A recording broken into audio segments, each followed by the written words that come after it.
My Christian friends, anxiety kills peace of mind. Distress steals tranquility from the heart.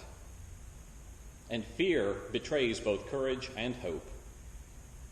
And yet we cannot help but recognize that our world is filled with menacing and scary things. So why doesn't God do something? The viral pandemic is at work of late on every continent of our world. There are injustices perpetrated in public view practically every day. The threat of joblessness often undermines one's sense of purpose and usefulness, and even one's identity. The persistent threat of things such as poverty, hunger, disease, and pain can drive one to the very brink of despair. So what is God's response to all of these perils? In times when we are about to give way to despair in the face of life's dark side, we cry out, "Oh Lord, I don't understand. How can you allow all this injustice, pain, and cruelty and do nothing? Oh God, how can you do nothing?"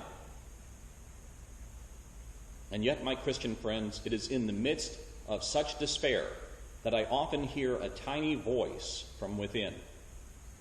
It says, God isn't doing nothing. God gives us each other. And I believe that this is God's answer to prayer.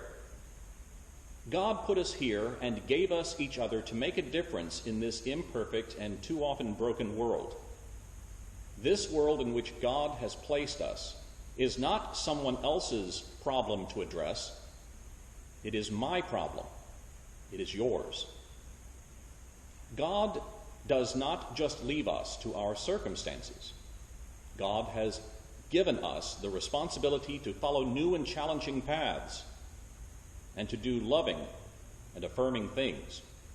Indeed, God is doing something. God gives us each other. We have a name for this gift from God, this answer to prayer, this thing we call each other. It is the church. I thank God that we, the church, have each other. I thank God that when we choose to act, our unity overcomes estrangement. Our forgiveness heals guilt. Our joy conquers despair. And our love trumps hatred and fear.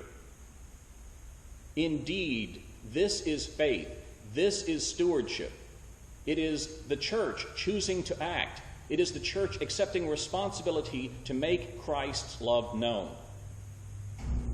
By your compassion and sacrifice, you become the work of Christ, shining a light of grace in an otherwise dark world.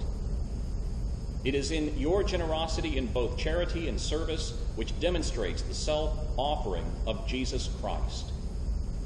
I thank you for sharing your love as a congregation and as God's people. May we, as God's answer to prayer, always be the very living presence of God's grace and love to one another and to the world.